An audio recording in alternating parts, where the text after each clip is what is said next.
हर महीने टकाटक टकाटक टकाटक टकाटक टक लाख रुपया पहुंच जाएगा। खटाखट खटाखट खटाखट। हम आपके सारे गलत पुराने बिल माफ कर देंगे।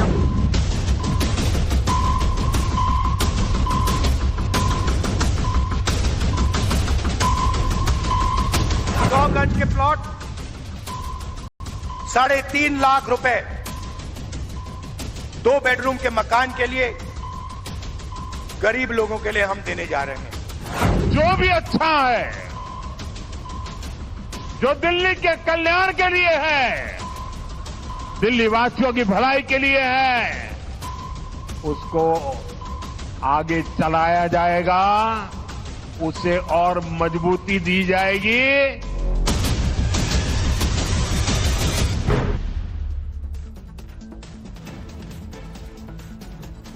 नमस्कार दर्शकों, मैं हूं नाविका कुमार और आप जुड़ रहे हैं मेरे साथ सवाल पब्लिक का शो पर।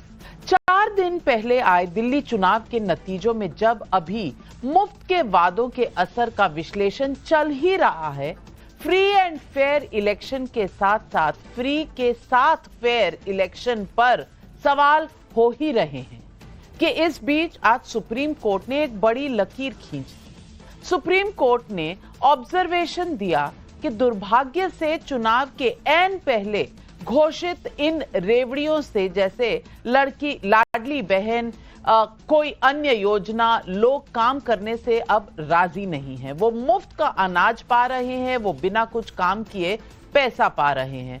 सुप्रीम कोर्ट दिल्ली में रैन बसेरों की दुर्दशा के खिलाफ दायर PIL पर सुनवाई कर रहा था। कोर्ट की टिप्पणी ये भी थी कि दिल्ली सरकार का हलफनामा कहता है कि उन्हें सुविधाएं दी जाएंगी, लेकिन उन्हें मुख्य धारा में लाकर राष्ट्र के विकास में भागीदार बनाने की बजाय क्या हम परजीवी क्लास नहीं खड़ा कर रहे? सवाल पब्लिक का है कि जब 80 करोड़ को फ्री राशन का अधिकार, तो क्या लोगों को कामचोर बना रही सरकार? मुफ्त के चुनावी वादे पर हमेशा रेवड़ी वर्सेस वेलफेयर की बहस खड़ी होती है, लेकिन क्या आज सुप्रीम कोर्ट का कमेंट राजनीतिक दलों को आईना दिखा रहा है? आप याद कीजिए, राहुल गांधी ने पूरे देश से खटाखट 1 लाख रुपए वाला वादा किया था, जबकि नौबत ये तक आई कि हिमाचल प्रदेश की कांग्रेस सरकार को अब वापस हो चुका टॉयलेट टैक्स लगाना पड़ा था। 10 साल में अरविंद केजरीवाल ने यमुना साफ नहीं की, लेकिन चुनाव के पहले महिलाओं को 2100 रुपए मिलने लगे थे। यमुना साफ करना जरूरी नहीं है, लेकिन महिलाओं का वोट जरूरी है, तो 2100 रुपए दे दो। महाराष्ट्र की महायुति सरकार चुनावी वादों के मुताबिक 1500 रुपए के हिसाब से लाडली बहन योजना में खर्च करती है, लेकिन विपक्ष के आरोपों के मुताबिक वित्तीय बोझ के चलते सस्ता भोजन की शिव भोजन थाली पर संकट आ गया है। क्या ये चुनाव में इस तरह के सुख से जियो फिर कर्ज लेकर घी पियो वाली नौबत आ गई है? राहुल गांधी केजरीवाल का क्या जाता जब टैक्स पेयर कमाता? सुप्रीम कोर्ट की बड़ी लकीर क्या वोट बैंक को नेता बना रहे परजीवी? सवाल पब्लिक का आज यही।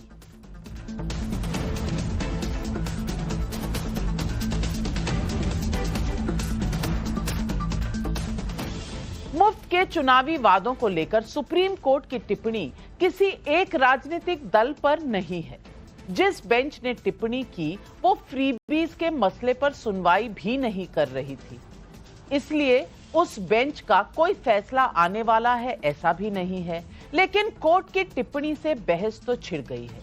ये बहस इसलिए भी गंभीर है क्योंकि मुफ्त की योजनाओं को लेकर पड़ने वाले वित्तीय बोझ से खुद इसका वादा करने वाले राजनीतिक दल परेशान होते हैं। सुनिए कुछ महीनों पहले के कांग्रेस अध्यक्ष मल्लिकार्जुन खड़गे और केंद्रीय मंत्री नितिन गडकरी के ये बयान।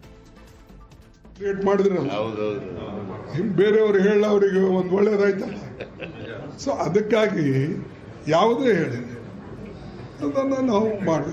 ಈಗ ನಾವು ನಿಮಗೆ ಅನುಕರಣೆ ಮಾಡ್ತೀವಿ. ಅಲ್ಲಿ ಮಹಾರಾಷ್ಟ್ರದಾಗ ಯಾವ್ದು ಮಾಡಬೇಕಂದ್ರೆ ನಾ ಹೇಳಿದೆ 5, 6, 10, 20 ಹೇಳಕ್ಕೆ ಹೋಗ್ಬೇಡಿ. ನಿಮ್ಮಲ್ಲಿ ಏನು ಬಜೆಟ್ ಇದೆ ಆ ಬಜೆಟ್ ತಕ್ಕಂತೆ ಗ್ಯಾರಂಟಿಗಳು ಕೊಡಿ. ಇಲ್ಲ ಬಜೆಟ್ ಬಿಟ್ಟು ನೀವು ಗ್ಯಾರಂಟಿಗಳು ಕೊಟ್ರೆ ಇಲ್ಲಿ ದಿವಾಳಿ ಎದ್ದು ಹೋಗ್ತದೆ. ಈಗ ಒಂದು ಬಟ್ಟಿ ಮಣ್ಣು ಹಾಕಕ್ಕೆ ಸಡಕ್ ಮ್ಯಾಗಿಲ್ಲ, ಇದು ಇಲ್ಲ, ಎಲ್ಲರೂ ನಿಮ್ಮ ಮೇಲೆ ಬೀಳ್ತಾರೆ. ಆಮೇಲೆ ಈ ಸರ್ಕಾರ ಫೇಲ್ ಆದರೆ ಮುಂದಿನ ಜನರೇಷನ್ಗೆ ಏನು ಇಟ್ಟು ಹೋಗಲ್ಲ. ಕೆಟ್ಟ ಹೆಸರು ಇಟ್ಟು ಹೋಗ್ತೀರಿ ಹೊರತಾಗಿ ಒಳ್ಳೆ ಹೆಸರನ್ನ ಅವ್ರಿಗೆ ಇಡಲ್ಲ. ಅವ್ರು ಮತ್ತೆ 10 ವರ್ಷ ಇರಬೇಕಾಗ್ತದೆ वनवासದಲ್ಲಿ. सब सरकार के भरोसे नहीं होता. मेरा तो मत है कोई भी पार्टी की सरकार हो, सरकार को दूर रखो. सरकार ये विषय कन्या होती है, जिसके साथ जाती है उसको डुबाती है. ये आप इनके लफड़े में पड़ो मत. जो सब्सिडी लेना है ले लो, पर ये कोई कब मिलेगी कुछ मिलेगी कोई भरोसा नहीं होता. अभी मेरे लड़के ने मुझे परसों आपको 450 करोड़ सब्सिडी मिली है और पैसे जमा है टैक्स के. तो बोले कब मिलेगी? मैंने कहा भगवान से प्रार्थना कर, क्योंकि कोई भरोसा नहीं. अब वो जब आएगी, अभी लाडली बहन योजना शुरू होगी तो सब्सिडी का पैसा उनको भी उस काम के लिए देना पड़ा. वोटरों से मुफ्त का वादा सरकारी खजाने के लिए मुफ्त का सौदा कभी भी नहीं होता. ये घुमाकर टैक्स पेयर से ही वसूला जाता है या वित्तीय संकट के तौर पर सामने आता है. उदाहरण के लिए 2023 में 5 गारंटियों के बूते पर कर्नाटक में सरकार बनाने वाली कांग्रेस मेट्रो ट्रेन का किराया 50% बढ़ा चुकी है. पुरुषों के लिए बस का किराया 10% बढ़ा है. जून 2024 में पेट्रोल 3 रुपए और डीजल 3 रुपए 5 पैसे महंगा हो गया है. 65 करोड़ रुपए का बकाया नहीं चुकाने पर बेंगलुरु में 11 इंदिरा कैंटीन जो गरीबों को खाना देती थी वो भी बंद हो चुकी हैं. नंदिनी दूध के दाम 3 रुपए प्रति लीटर बढ़ चुके हैं. राज्य में बिजली दरें लगभग 3 रुपए प्रति यूनिट बढ़ चुकी हैं और अब बात चल रही है कि पानी के रेट किस दिन बढ़ेंगे. ओल्ड पेंशन स्कीम के वादे पर हिमाचल जीतने वाली कांग्रेस सरकार को टॉयलेट टैक्स लगाना पड़ा था. बहुत हो हल्ला होने के बाद उसे वापस भी ले लिया. सरकारी कर्मचारियों की सैलरी डिले हुई है 2 बार हिमाचल की सरकार में. पंजाब की भगवंत मान सरकार को 4 महीने पहले रेवेन्यू बढ़ाने के लिए पेट्रोल डीजल की कीमतें बढ़ानी पड़ी. वैसे तो प्रधानमंत्री मोदी रेवड़ी कल्चर के खिलाफ रहे हैं, लेकिन इस बार के दिल्ली चुनाव में जहां बीजेपी ने आम आदमी पार्टी सरकार की लाभ वाली सभी योजनाएं जारी रखने का वादा किया, तो वहीं महिलाओं को 2500 रुपए महीने और केजी से पीजी तक फ्री पढ़ाई जैसी स्कीमों का नाम पर भी लोग कहते हैं चुनाव जीता. अब जब दिल्ली चुनाव बीजेपी ने जीत लिया है और कुछ महीनों में बिहार चुनाव होने वाले हैं, तब फ्रीबीज की ये पॉलिटिक्स पर विपक्ष का ये बयान सुनिए. भारतीय जनता पार्टी ने जो लगातार वो बोलती कुछ है कि मुफ्त की रेवड़ियां, लेकिन करती तो वही है जिस प्रकार की चीजें उन्होंने शुरू की है. चाहे मध्य प्रदेश की बात करें या महाराष्ट्र की बात करें, इस प्रकार की चीजें आ रही हैं. एक नीति की बातें होती हैं और एक मुफ्त की चीजें होती है, दोनों में अंतर है. कांग्रेस पार्टी ने उन नीतियों के साथ गई है कि हमारा कमिटमेंट क्या है, हमारी प्राथमिकताएं क्या है, तो वो आपने देखा दोनों में अंतर है.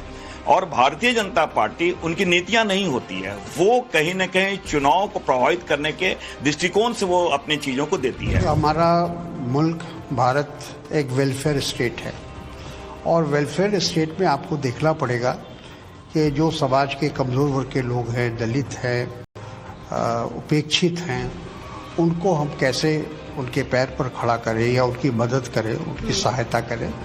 तो ये वेलफेयर स्टेट का एक लगता है कि ये ज़रूरी है, लेकिन ये बात भी सही है कि उसका दुरुपयोग हो रहा है चुनाव के लिए. देखिए, मुफ्त राशन और मुफ्त की राजनीति जनता को प्रलोभन देने का काम ये सबसे पहले आदरणीय प्रधानमंत्री जी ने शुरू किया.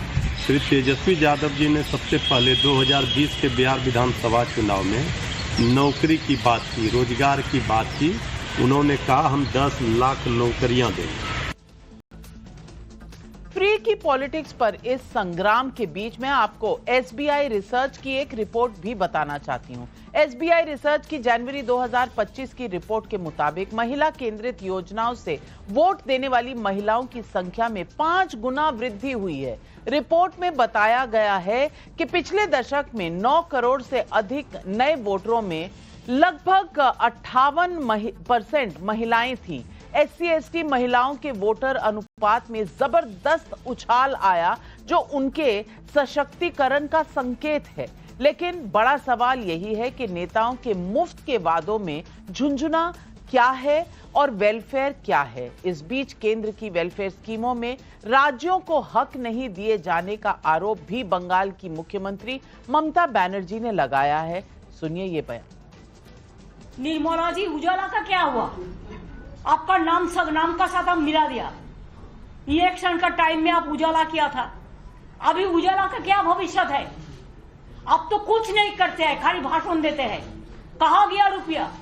आज तो खाली हमने नहीं, आपका गुजरात स्टेट भी बोला रुपया नहीं मिल रहा है, आप स्टेट को नहीं दे रहा है।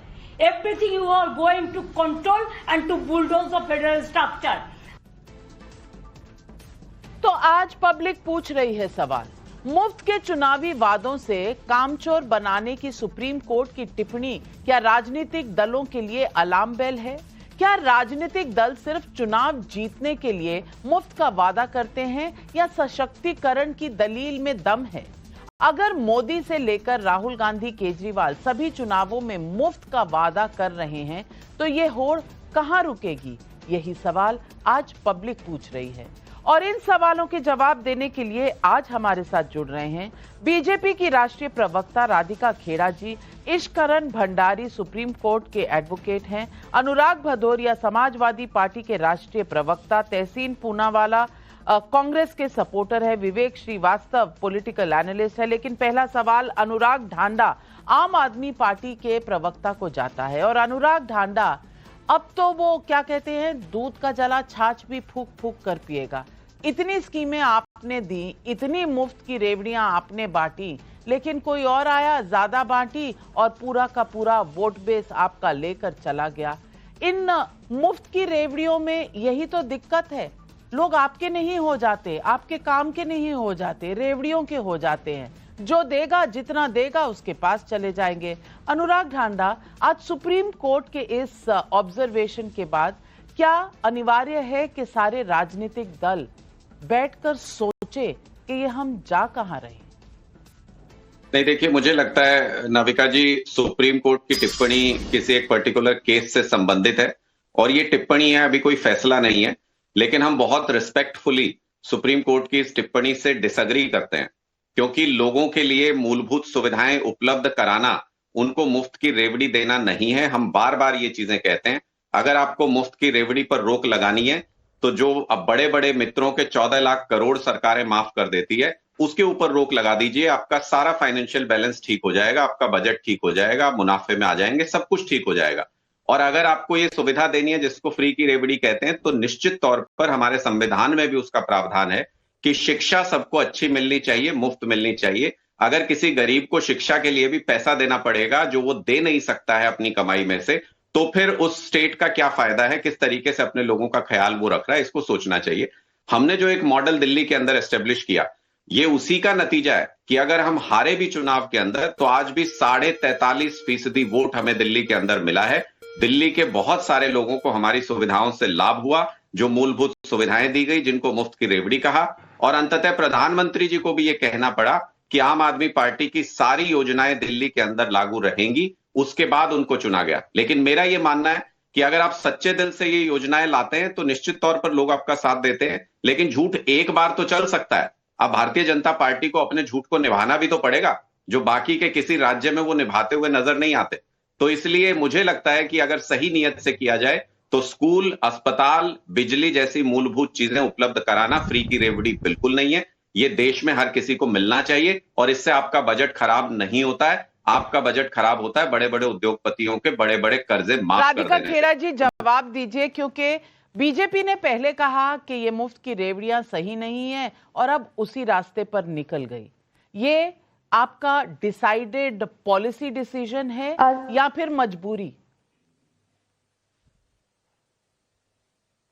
सभी को नमस्कार। नाविका जी, मुफ्त और कल्याण की योजनाओं में बहुत अंतर होता है। एक होता है जो सरकार लगातार देश की, राज्य की जनता को सशक्त बनाना चाह रही है, आत्मनिर्भर बनाना चाह रही है। अगर गरीब है, जो हर इंसान का इस देश में हक है कि उनको खाने को मिले, उनके पास पानी हो, उनके पास बिजली हो, गैस, मतलब ये बेसिक चीजें हैं, हमारी फंडामेंटल राइट्स है जो हो, और वो कोई भी सरकार हो उसकी जिम्मेदारी बनती है कि उसके हर नागरिक के पास ये अवेलेबल हो। अगर कोई लोग ऐसे हैं जिनके पास ये सुविधाएं अवेलेबल नहीं है, उनको सशक्त करना, उन तक ये सुविधाएं पहुंचाना हमारी सरकार का काम होता है। लेकिन आप अगर वादे करते हैं कि हम ये करेंगे, हम वो करेंगे, हम दिल्ली के और लंदन की सड़कों जैसा, दिल्ली की सड़कें लंदन की सड़कें जैसे बना देंगे, हम 500 स्कूल खोलेंगे, हम अस्पताल खोलेंगे, यूनिवर्सिटी खोलेंगे, लेकिन होता कुछ नहीं है। और फिर जब चुनाव आता है आप कहे हम आपको ये दे देंगे। जैसे एक प्रोडक्ट होता है ना मार्केट में, जो वो बिकना बंद हो जाता है तो कंपनी क्या करती है, 50% ऑफ कर दो, 1+1 फ्री कर दो। उसी तरीके से कुछ पार्टियां हैं जो अपना राजनीतिक फुटप्रिंट, अपना अस्तित्व बनाने के लिए उन चीजों को फ्री में देने लग जाती है कि भाई हम आपके काम नहीं कर पाए। जैसे अरविंद केजरीवाल ने कहा, example, recent most example Delhi का, मैं जी यमुना जी साफ नहीं कर पाया, एक मौका और दे दो। अच्छा ये छोड़िए, हम ये करके देंगे। उन्होंने पूरे चुनाव में एक बार ये नहीं गिनाया कि मैंने ये किया है। उन्होंने बोला मैंने ये नहीं किया है, अब मैं तुमको मुफ्त में ये दूंगा, मैंने ये नहीं किया है, इसके बदले में मुफ्त में तुमको ये दूंगा। ये होती है मुफ्त की रेवड़ी। लेकिन जैसा मैंने कहा कि हमारा कोई नागरिक भूखा ना सो, उसको राशन मिले, उसके घर मिले, गैस मिले, उसके घर में शौचालय बने, ये बेसिक चीजें हैं जो टैक्स पेयर्स के पैसे से सरकार को सुनिश्चित करनी होती है कि उसकी जनता को मिले। और एक बात अनुराग जी कह रहे थे कि कर्ज नहीं माफ होना चाहिए। अनुराग जी एक चीज और मैं मानती हूं, पंजाब का उदाहरण ले लेते हैं। वहां पे कुछ ऐसे लोग हैं जिनको Z+ सिक्योरिटी मिली हुई है, 100 से ज्यादा सिक्योरिटी पर्सनल, उनकी तनख्वाह, खाना पीना, कितने करोड़ों रुपए का खर्चा एक्सचेकर पे पड़ रहा है जो पंजाब की जनता का पैसा है। लेकिन राघव चड्ढा क्योंकि उनको तो भाई वो तो मुख्यमंत्री से भी बड़े हैं, वो दलित पूर्व मुख्यमंत्री जो थे चन्नी साहब उनसे भी बड़े हैं, उनको तो भैया इतना बड़ा सिक्योरिटी थ्रेट है। जिस आदमी की सारी राजनीति इस देश के प्रति सिर्फ अपने आप को सोशल मीडिया पे चलाने के लिए थी, उसको जब 100 से ऊपर सिक्योरिटी दी जाएगी तो जाहिर सी बात है ऐसे और इतने लोगों को दिल्ली में डबल दिल्ली के मुख्यमंत्री को पंजाब से भी सिक्योरिटी मिल रही थी। तो ये चीजें हैं जो आप लोगों ने एक्सचेकर को खत्म करने की बात। अनुराग टांडा, सवाल में दम है, जवाब दीजिए। हिमाचल हो, कर्नाटक हो, चाहे नाविका जी, मैं 2 झूठ जो साफ साफ बोले गए मैं उनका सिर्फ जवाब दूंगा, बाकी सारी बातें तो लोग सुनते आए हैं। एक तो मुझे ये सुन के बहुत हैरानी हुई कि भारतीय जनता पार्टी ने आपके चैनल पर आधिकारिक रूप से ये कहा कि इनके लिए शिक्षा और अस्पताल, स्कूल और अस्पताल मूलभूत सुविधाओं में नहीं आता है। इन्होंने एक बार भी नाम नहीं लिया दोनों चीजों का। इन्होंने कहा राशन मिलना चाहिए, बस खाओ, बस पियो, बस किसी भी तरीके से जिंदा रहो। आपके बच्चों को पढ़ाना सरकार की जिम्मेदारी नहीं है, आपके लिए मूलभूत अस्पतालों की सुविधा उपलब्ध कराना सरकार की जिम्मेदारी नहीं है। मैं ये सुन के हैरान हूं। दूसरा, मुझे नहीं पता कि राघव चड्ढा जी से क्या निजी तौर पे कोई खुंदक है या नाराजगी है भारतीय जनता पार्टी की प्रवक्ता को, मुझे उसका मालूम नहीं है। लेकिन जो नॉर्म सबके लिए होते हैं वही उनके लिए भी लागू है। आप बढ़ा चढ़ा के कुछ भी बोल देने से वो सच नहीं हो जाता है। और पंजाब की स्थिति में आपको बता दूं, इतनी सारी सुविधाएं मुफ्त देने के बाद भी पंजाब का जो डेट टू GDP रेशियो है वो 50% था जब हमने सरकार संभाली थी। आज हम उसको घटा के 44% पे ले आए और लगातार वित्तीय हालत पंजाब की हम सुधार रहे हैं। तो इसलिए ये बात भी गलत है, ये तर्क भी गलत है जो आपने शुरू में कहा कि अगर आप मुफ्त सुविधाएं देते हैं तो आना तो जनता की जेब से ही है। पंजाब में आप मुझे एक चीज बता दीजिए जिसके ऊपर हमने टैक्स या कोई पैसा लोगों के ऊपर वसूला हो ज्यादा और हमने उसके बदले में कोई सुविधा दी हो। तभी तो आपने वो जो 1000 रुपए प्रॉमिस किए थे दिए नहीं, और उसके अलावा आपने पेट्रोल डीजल के दाम बढ़ाए हैं, ये तो आप भी जानते हैं अनुराग ढांडा। एक हाथ से देंगे एक हाथ से लेंगे, यही पैसे छापने की मशीन तो किसी के पास भी नहीं है, किसी सरकार के पास नहीं है। लेकिन मैं तहसीन पूनावाला जी से पूछना चाहती हूँ। राधिका खेड़ा, बहुत विपक्ष के लोग हैं तो आप जवाब दीजिएगा एक दो का साथ में मिलकर। लेकिन तहसीन पूनावाला, वो खटाखट मॉडल का क्या हो गया? वो खटाखट मॉडल हिमाचल में चली थी, तनख्वाह देने के लिए वर्कर्स को पैसे खत्म हो गए थे। 2 महीने ऐसा हुआ कि तनख्वाह ही 5-10 तारीख को आ रही है। टॉयलेट टैक्स लग रहे हैं। कर्नाटक में देख लीजिए, पानी पर टैक्स प्रपोज हो रहा है। पेट्रोल, दूध, बाकी मेट्रो की टिकट्स, वो सब तो आपने महंगी कर ही दी। मैं पूछना चाहती हूं, कोई भी, और ये इकोनॉमिक्स की बड़ी एस्टैब्लिश्ड थियोरी है, there is no free lunch. Free कुछ नहीं होता। कोई ना कोई उसका दाम चुकाता है। आप फ्री उनको दीजिए जिनको जरूरत है, ये वेलफेयर है, लेकिन वोट के समय में सबको फ्री देना क्यों याद आता है, ये सवाल आज मैं पूछना चाहती हूं, क्योंकि ये राजनीतिक सोच है वोट बटोरने की। नमस्कार नाविका जी, आपके शो में मुझे शिरकत करने का मौका मिला, इसलिए मैं आपका शुक्रगुजार हूं। आपसे मैं बिल्कुल इत्तेफाक रखता हूं। आपने हिमाचल और कल्याणी और कर्नाटका का उदाहरण दिया। हालांकि हिमाचल में सैलरी 5 तारीख को इसलिए दी गई क्योंकि वो 3 दिन का इंटरेस्ट उनको बचाना था, वो one time transfer of debt था। और कर्नाटका में जो रेट्स बढ़ाए गए वही महाराष्ट्र में बढ़ाए गए, बस के फेयर्स, अन्य फेयर्स वो महाराष्ट्र में बढ़ाए गए। लाड़की बहन योजना जिसके आज माननीय जस्टिस साहब ने टिप्पणी की, गवाई साहब ने, वो चुनाव के पहले लाया गया, इलेक्शन कमीशन उसको अलाउ किया और रेट्रोस्पेक्टिवली वो पैसे दिए गए। हमें एज अ नेशन, एक देश की ओर हमें देखना चाहिएगा कि वेलफेयर क्या होता है, एक लेजिटिमेट वेलफेयर और फ्रीबीज क्या होता है। राधिका जी ने खाने की बात की, बिल्कुल हर गरीब व्यक्ति को खाना मिलना चाहिए, पर क्या वो खाना कार्बोहाइड्रेट्स होना चाहिए या प्रोटीन? हमारे वहां प्रधानमंत्री प्रोटीन योजना क्यों नहीं, जिसके कारण हमारा स्वास्थ्य बढ़े? वो हम नहीं करेंगे। हमने यहां पर वेलफेयर की बात हुई, स्वास्थ्य की बात हुई, आम आदमी पार्टी ने बात की। क्या वो 25 अस्पताल गिना सकते जो माननीय अरविंद केजरीवाल जी ने शुरू किया? बस मोहल्ला क्लिनिक चालू कर दिए, अपने कार्यकर्ताओं को कुछ दे दिए, उसमें प्रिवेंटिव हेल्थ केयर क्या हुआ? कैसे आपने किसी का भला किया?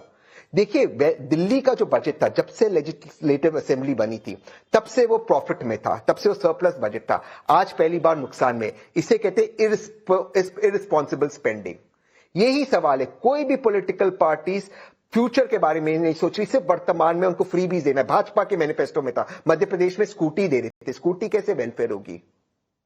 इन चीजों पे हमें रोक लगानी होगी, इन चीजों पर पब्लिक डिस्कोर्स वो जो 1 लाख रुपए के लिए फॉर्म भरवाए थे, लेकिन मुझे 1 लाख रुपए के जो फॉर्म भरवाए थे, वो जो खटाखट 8,500 रुपए सबके अकाउंट में आने वाले थे, वो वेलफेयर था।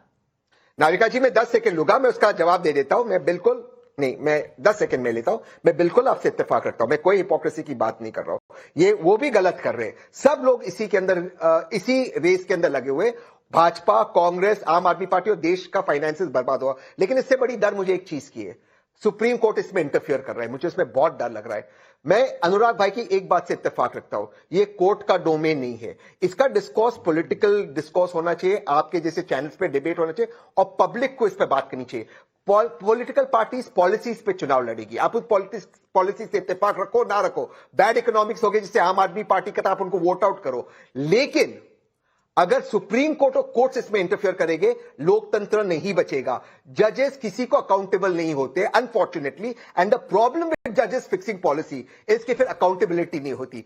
जजेस के पास वो संवैधानिक अधिकार नहीं होना चाहिए। जजेस इस सोसाइटी के उतने ही हिस्सेदार हैं जितने आप और मैं हैं, और उन्होंने टिप्पणी की है, उन्होंने कोई ऑर्डर नहीं दिया, तो हम इतने सैंक्टिमोनियस भी ना हो। वो कहते हैं ना कि शीशे वाले घरों में रहने वाले लोग दूसरों पर पत्थर ना ही फेंके तो बेहतर है। लेकिन अनुराग भदौरिया जी, आम आदमी पार्टी तो 1+1 बहुत दे रही थी, वो अलग फील्ड में दे रही थी, वो अलग बात है। लेकिन आज मैं आपसे पूछना चाहती हूं, क्या ये लाइन हम भूल चुके हैं कि अच्छी पॉलिटिक्स और अच्छी इकोनॉमिक्स साथ साथ चल सकते हैं अगर हम कोशिश करें?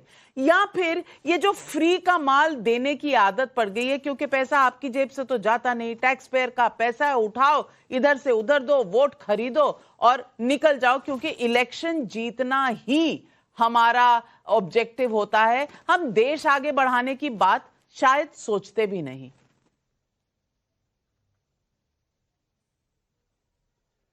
देखिए नाविका जी, एक बात तो माननी पड़ेगी कि हिंदुस्तान 140 करोड़ के लोगों का देश है। यहाँ बहुत लोग हैं जो गरीब हैं, इंटीरियर में रहते हैं, जिनके पास अभी वो सुविधाएं नहीं हैं जो होनी चाहिए।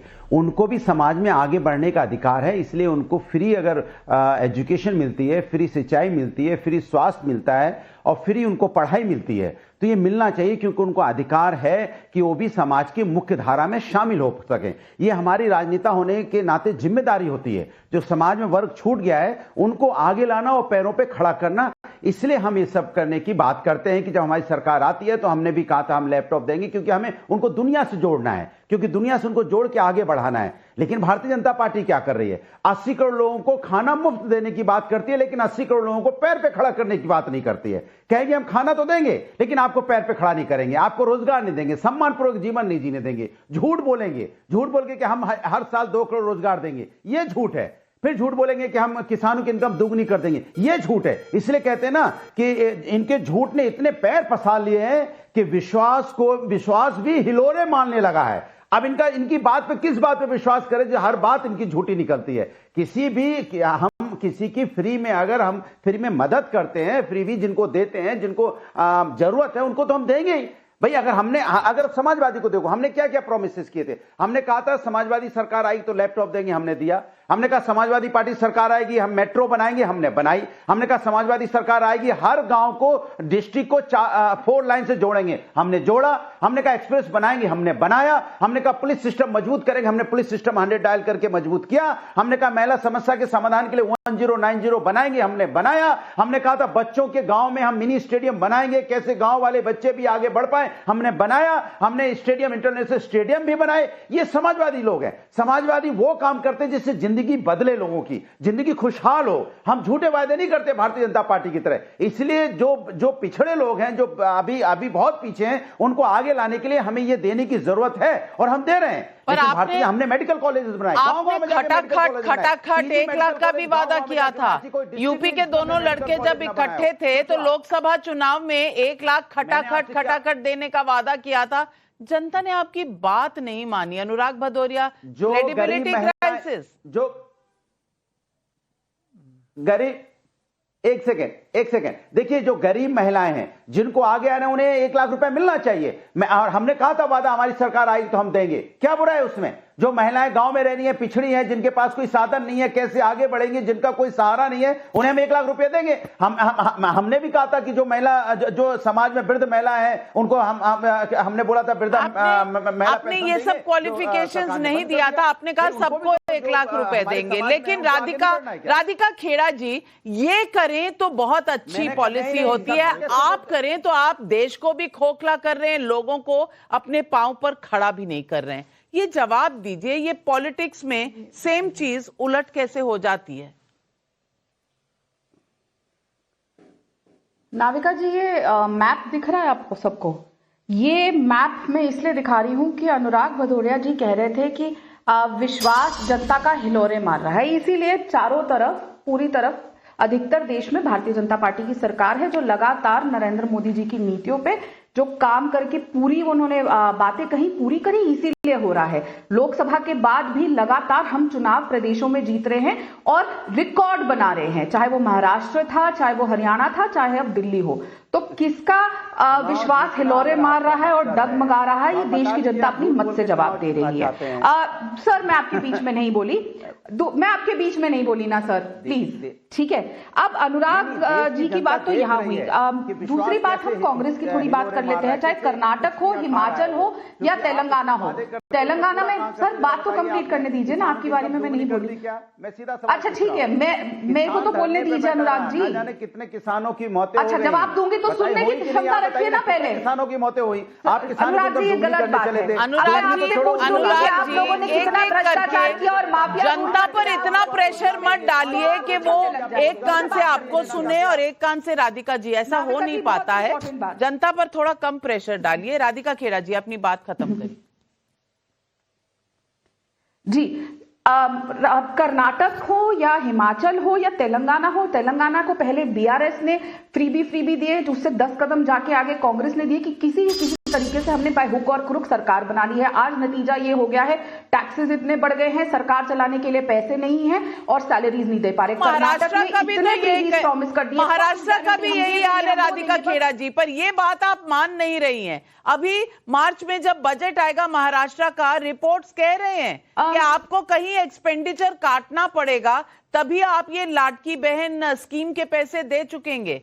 महाराष्ट्र का जो हाल है वो सब राज्यों का होगा, क्योंकि पैसे तो लिमिटेड ही होते हैं। नाविका जी, 2 चीजें होती हैं।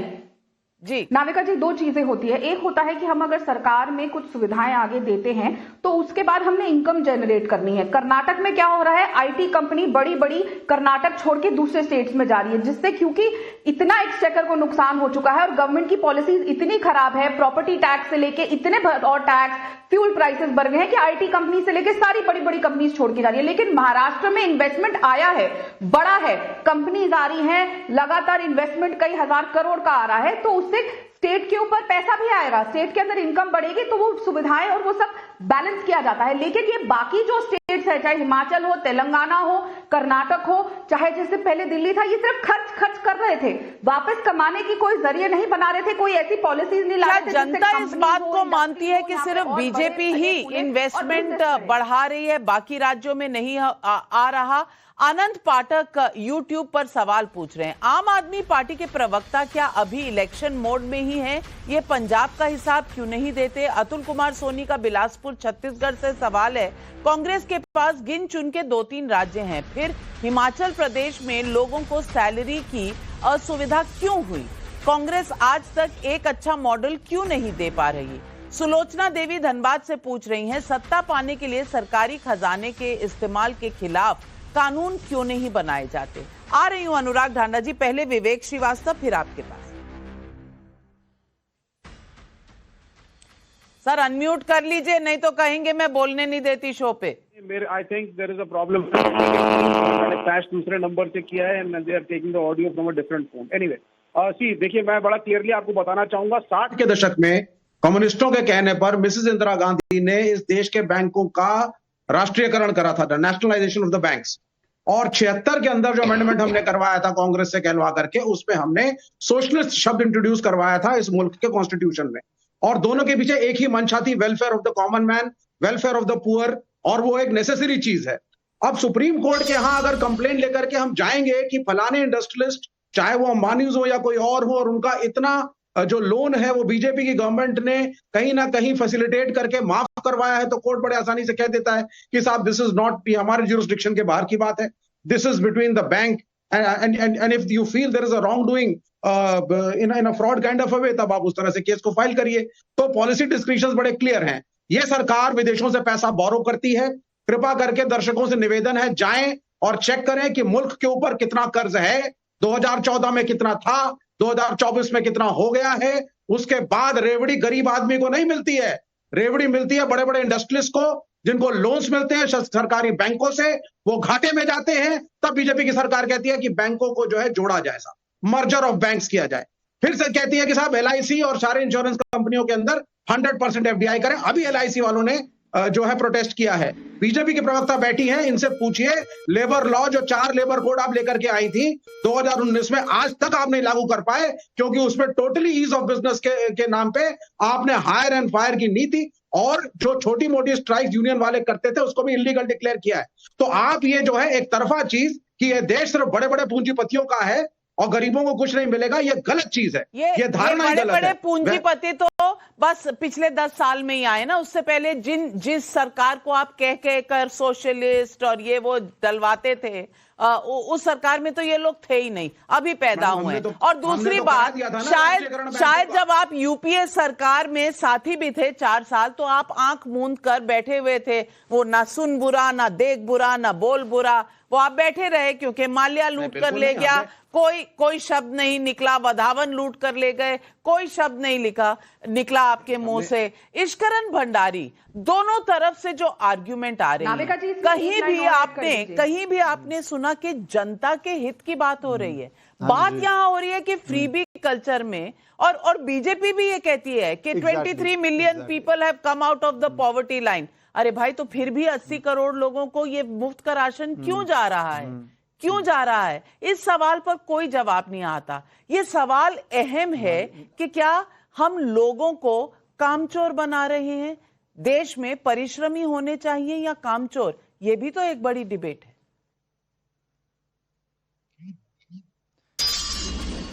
नाविका जी, पहली बात, सुप्रीम कोर्ट ने जो ऑब्जर्वेशन की है बहुत गंभीर ऑब्जर्वेशंस हैं, और शायद बहुत ज़रूरी ऑब्जर्वेशन थी, क्योंकि कई बारी पॉलिटिकल रियलिटी ऐसी होती है कि पॉलिटिकल पार्टीज उस पर हेड ऑन फेस ऑन नहीं बोल सकती। एक उदाहरण देता हूं, कोई व्यक्ति कन्विक्ट हो जाए और उसके बाद वो चुनाव ना लड़ पाए, सुप्रीम कोर्ट को ये लाना पड़ा। पर जब आया, जनता ने इतना अप्रिशिएट किया, इतना प्रेशर बना कि अगर कैबिनेट ने, मनमोहन सरकार ने ऑर्डिनेंस निकाला तो भी पब्लिक प्रेशर में वो फाड़ना पड़ा, क्योंकि कई बारी जब चीज हो जाती है तो पॉलिटिशियंस को उस पर जाना पड़ता है, पर वो बोलना नहीं चाहते, जैसे क्रिमिनलिटी इन पॉलिटिक्स की मैं बात कर रहा था। अब आपको एक आंकड़ा देना चाहता हूं कि सिचुएशन कितनी गंभीर हो सकती है। सबसे अमीर देश था साउथ अमेरिका का वेनेजुएला, वहां पे 75% पॉपुलेशन का ऑन एन एवरेज 8 किलो वजन कम हो गया भूखमरी की वजह से, जहां पे आधे लोगों के पास खाने के पैसे नहीं थे। 25% वेनेजुएला ने देश छोड़ के निकल गए। गार्बेज और सैनिटेशन क्राइसिस होगी ये उस देश में जो सबसे अमीर था। क्यों?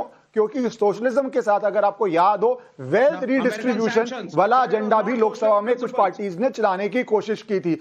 वो इंटरप्ट मत कीजिएगा मुझे, नाविका जी, प्लीज इंटरप्ट ना करें। यूनाइटेड स्टेट्स ऑफ अमेरिका ने सैंक्शंस लगाए थे, ये बोल दीजिए जरा। नाविका जी, ये नहीं हो सकता, मैं आंकड़े कोट कर रहा हूं, बिकॉज ये जो कम्युनिस्टों की पॉलिसियों से देश के देश बर्बाद हुए हैं। यूएसएसआर को टूटना पड़ा, जो देश के देश बर्बाद हुए हैं। जबकि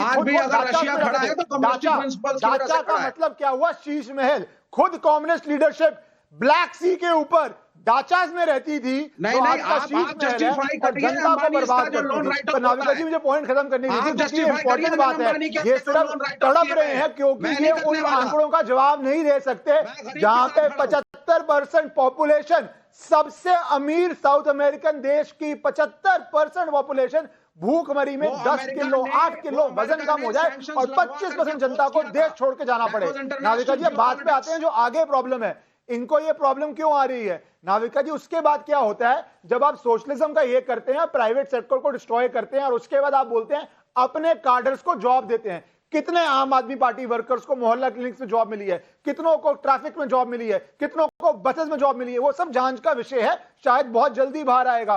तो ये जो पूरा कॉकटेल है, और इस कॉकटेल के अंदर जब लोग चुनाव जीत पाए इससे, तो वो प्रेशर हर पॉलिटिकल पार्टी पे आएगा। इसीलिए मेरे अनुसार सुप्रीम कोर्ट की ऑब्जर्वेशन बहुत जरूरी है, क्योंकि अगर हम एक चुनाव के लाभ के लिए करते रहेंगे, इंफ्रास्ट्रक्चर नहीं बनाएंगे, वेलफेयर जरूरी है, वेलफेयर स्टेट हर स्टेट वर्ल्ड में। किसका वेलफेयर? अनिल अंबानी का नहीं, आपको तो सिर्फ अपना वेलफेयर चाहिए। यहाँ इस देश में देखा गया है नेताओं का वेलफेयर ज्यादा होता है और जनता का वेलफेयर कम होता है। और अनुराग ढांडा जी, आम आदमी पार्टी के कई सवाल दर्शक पूछ रहे हैं, जवाब दीजिए दर्शकों को।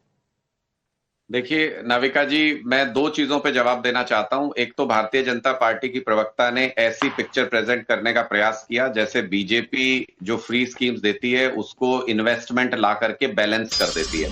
तो मैं एक ओपन सवाल पूछता हूं, इंटरनेट पे भी कोई जवाब दे दे, बीजेपी की प्रवक्ता दे दें, आप बता दीजिए।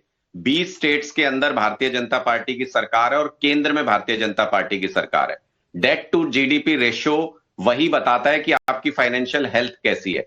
इनके 20 स्टेट की सरकार में बीजेपी की गवर्नमेंट आने के बाद एक भी एग्जांपल दे दें जहां पे डेट टू जीडीपी रेशियो बढ़ी हो, अच्छी हुई हो। एक भी एग्जांपल अगर ये दे दें पूरे के पूरे भारत के अंदर कहीं पर भी। ये क्या करते हैं? ये बस कर्ज लेते हैं और अपने मित्रों का कर्ज माफ करते हैं। 50 लाख करोड़ का कर्जा देश के ऊपर था, 200 लाख करोड़ का हो गया वो बढ़ करके। क्यों? क्योंकि इनको 14 लाख करोड़ अपने बिजनेसमैन दोस्तों के माफ करने होते हैं। इसलिए अगर हम ये कहते हैं कि किसी को एजुकेशन देने से, फ्री एजुकेशन, अच्छी एजुकेशन देने से वो घर बैठ जाएगा, कैसी बात कर रहे हैं हम? वो तो बाहर निकलेगा, वो तो रोजगार करेगा, वो तो और लोगों को नौकरी देगा। अगर हम ये कहते हैं कि महिलाओं को फ्री बस ट्रेवल देने से वो घर बैठ जाएंगी, अरे वो तो बाहर निकलेंगी, वो तो और ज्यादा सोसाइटी में जाएंगी और ज्यादा एक्टिव होंगी। हम किस तरीके का उदाहरण देना चाहते हैं? अनुराग ढांडा जी, मैं समझती हूं आपको इतनी इकोनॉमिक्स तो पता होगी कि वेव ऑफ और राइट ऑफ में कितना फर्क है। राइट ऑफ उसको कहा जाता है जो पुराना चला आ रहा है, आना नहीं कभी बैंक को, आप हटा देते हैं उसको। वो उसका मतलब ये नहीं होता कि आपने कोई बोनांजा दे दिया, वो आना ही नहीं था। आप बुक्स को, वो बैड डेट हटाया जाता है। लेकिन हर चीज में पॉलिटिक्स है। राधिका खेड़ा जी जवाब दीजिए। ये राइट ऑफ किसानों के लोन का क्यों नहीं कर देते जी? ये नाविका जी क्या है ना यहाँ पे, अच्छा सुनिए नाविका जी, अरे ढांडा साहब सुनिए, अभी दिल्ली की जनता भी आपकी नहीं सुन रही, आप लोग जनता की सुनना सीखिए।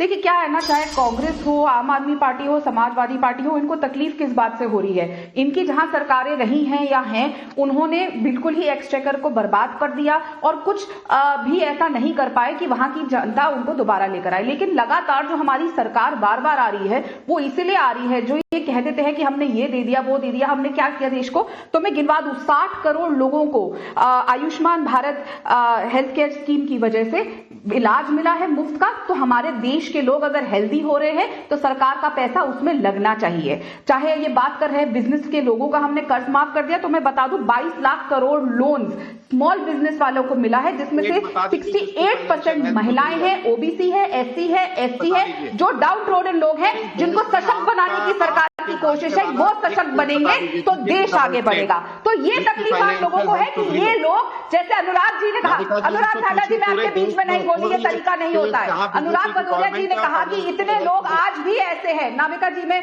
जब इंपॉर्टेंट बात करती हूँ तो ये लोग बीच में बोलते हैं, प्लीज इनको म्यूट करा दीजिए। अनुराग भदौरिया जी ने बोला कि अभी भी ऐसे लोग हैं देश में जो पिछड़े हैं, पीछे रहते हैं, उनके पास मूलभूत सुविधाएं नहीं है। तो ये किसकी गलती है? ये 60 साल से अधिक जो कांग्रेस का शासन रहा है। राधिका खेड़ा जी, अब आप ये नहीं कह सकती 10-11 साल आपको भी हो गए, अब ये 60 साल अब वाली बात नहीं चलेगी, क्योंकि जनता सवाल पूछ रही है। मिश्री लाल प्रजापति जोधपुर से पूछ रहे हैं, अगर सरकारें फ्री का लालच देकर वोट खरीद रही हैं तो चुनाव आयोग कब संज्ञान लेगा? त्रिभुवन प्रताप सिंह का यूट्यूब पर सवाल है, आपके प्रवक्ता ऐसे बोल रहे हैं जैसे दिल्ली सरकार ने बहुत अच्छा काम किया था, फिर पार्टी का डिब्बा गोल क्यों हो गया?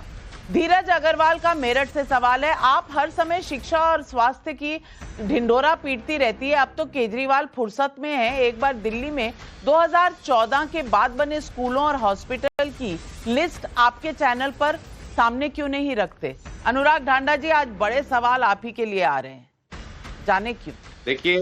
देखिए ये हमारे काम का ही नतीजा है। भारतीय जनता पार्टी 26 साल में कभी 43.5% वोट लाके विपक्ष में नहीं आ पाई। हम अगर हारे भी, अगर ये परसेप्शन बनाने में कामयाब भी रहे, तो भी 43.5% जनता दिल्ली की हमारे साथ खड़ी थी उस हार के अंदर भी।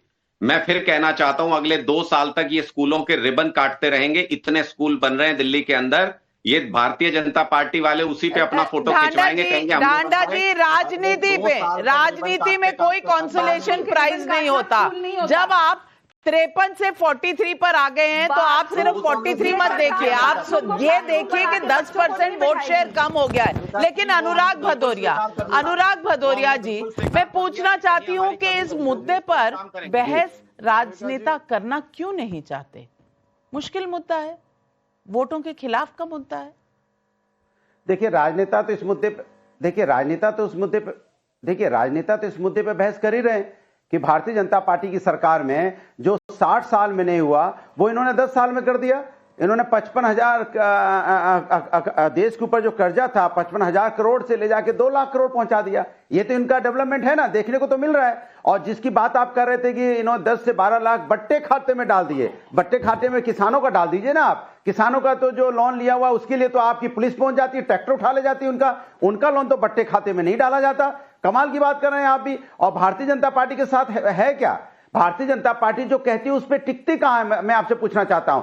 इन्होंने विकास किया है तो यही तो विकास किया, कर्ज बढ़ाने का विकास किया, नफरत का विकास किया, भाईचारा खत्म करने का विकास किया, किसानों को कमजोर करने का विकास किया। इश्करण भंडारी,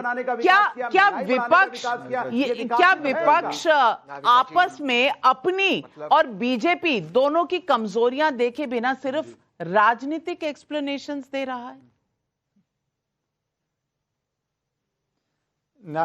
नाविका जी, आपने कहा कि राजनीति में कोई कंसोलेशन प्राइज नहीं होता, पर भारत की राजनीति में 2014 के बाद एक मॉरल विक्ट्री प्राइज शुरू हो गया है, जो पहले सिर्फ कांग्रेस लेती थी, पर शायद अब आम आदमी पार्टी भी लेना शुरू हो गई। हमारा ये वोट था, परंतु किंतु, इसलिए हमारे, जब आप हारते हैं, इसका सिंपल डेमोक्रेसी में अगर विश्वास है कि जनता आपको खारिज करती है, और उस खारिज के पीछे आपकी फ्रीबी के चक्कर में आपने जो इंफ्रास्ट्रक्चर का हाल कर दिया, और फ्रीबी में भी क्या करप्शन हुई वो लोग जानते हैं। जो 1+1 स्कीम आ रही थी आपकी, वो लिकर गेट, कितना बड़ा लिकर गेट बना वो भी लोग जानते हैं। और जैसे मैंने बोला कि आप लोगों को फ्रीबी करके अपने लिए शीश महल बना रहे थे, जहां पे टॉयलेट आपके 15 लाख के थे। तो जब ये आप पूरी इकोनॉमिक पिक्चर देखते हैं, जब आप पूरी इकोनॉमिक पिक्चर देखते हैं नाविका जी, गाँव ये तो फिर बता आपको दीजिए, सिर्फ मॉरल किसान का विक्ट्रीज कर्जा की तो आप बातें नहीं करनी माफ कर पड़ती पा रहे हैं। हैं, मॉरल किसान की विक्ट्री मदद से आप नहीं कर अपने पा आप को रहे हैं। खुश कर सकते हैं, पर डेमोक्रेसी में किसी भी एग्जाम में, किसी भी कंपटीशन में सिर्फ एक विक्टर होता है और एक लूजर होता है। लूजर बिल्कुल, को moral और prize किसी ना भारत किसी की दिन राजनीति हर में किसी को हिसाब देना पड़ता है, और ये हिसाब होता है कौन सा फ्री का माल। फ्री के माल से क्या कभी भी जनता खरीदी जा सकती है? 1+1 फ्री दिया था ना आम आदमी पार्टी ने, क्या जीत निश्चित कर पाई? खटाखट मॉडल दी थी ना राहुल गांधी ने, क्या जीत निश्चित कर पाए? यही सवाल आज पब्लिक पूछ रही है, और पब्लिक को सोचना भी पड़ेगा। ये फ्री का माल कहीं हमारे देश को जंग ना लगा जाए, खोखला ना कर जाए। यही सवाल आज पब्लिक को सोचना पड़ेगा। आज बस इतना ही। तमाम पैनलिस्ट का धन्यवाद करती हूं और लेती हूं आपसे इजाजत। नमस्कार।